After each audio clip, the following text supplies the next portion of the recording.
सच बताओ कुरान शरीफ पे हाथ रख करके, करबला में क्या हुआ था?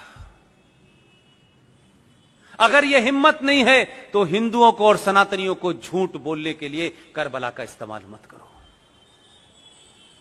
करबला में तुमने मोहम्मद साहब के खानदान,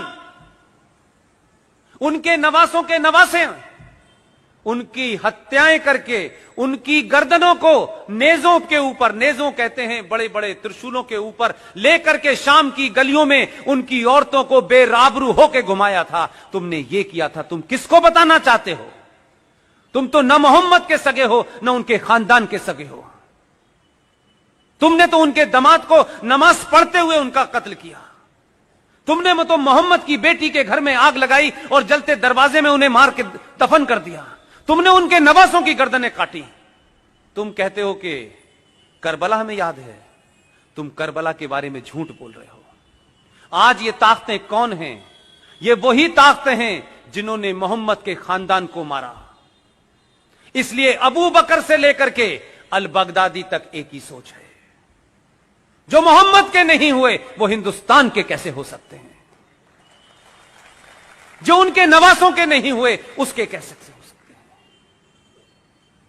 हमको सिखा रहे हो? हमने तो और हमारे डीएनए में तो राजा दाहिर सेन का इतिहास नहीं पढ़ा है तुमने, और मक्कार इस देश के इतिहासकारों ने पढ़ाया नहीं है। और हमें यह जिज्ञासा नहीं है कि हमारे पूर्वज कौन थे। राजा दाहिर सेन सिंध का आखिरी राजा था, उसका इतिहास पढ़ लेते तब भी मुसलमान अपनी मुंह नहीं खोलता आपके सामने। मोहम्मद साहब के परिवार में नवासों के नवासे जो भी रह गए थे, राजा दाहिर सेन ने अपने किले में उनको छुपा करके शरण दी। लेकिन बदकिस्मती और ट्रेजेडी देखिए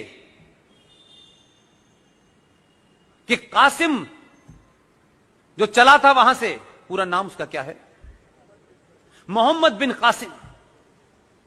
जो मोहम्मद बिन कासिम आया उसने खानदान के खानदान मारे, मोहम्मद साहब के खानदान को मारा। राजा दाहिर उनके खानदान को बचाते बचाते लड़ते लड़ते शहीद हो गया, लेकिन मोहम्मद के बच्चों पे उसने आंच नहीं आने दी। उस मोहम्मद बिन कासिम ने मोहम्मद के खानदान को मारा। पाकिस्तान का आज हीरो मोहम्मद बिन कासिम है।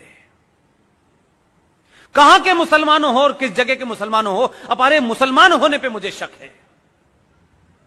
और मेरा शक इसलिए है, जो मुसलमान हैं पूरी दुनिया में, जो कुरान को मानते हैं, जो शरिया को मानते हैं, जो हदीस को मानते हैं, वो मुसलमान होने का पाखंड नहीं करते। तुम मुसलमान नहीं हो। तुम इस धरती पे मुगलों द्वारा अत्याचारों के सामने तुमने तलवार के सामने शलवार पहन ली थी।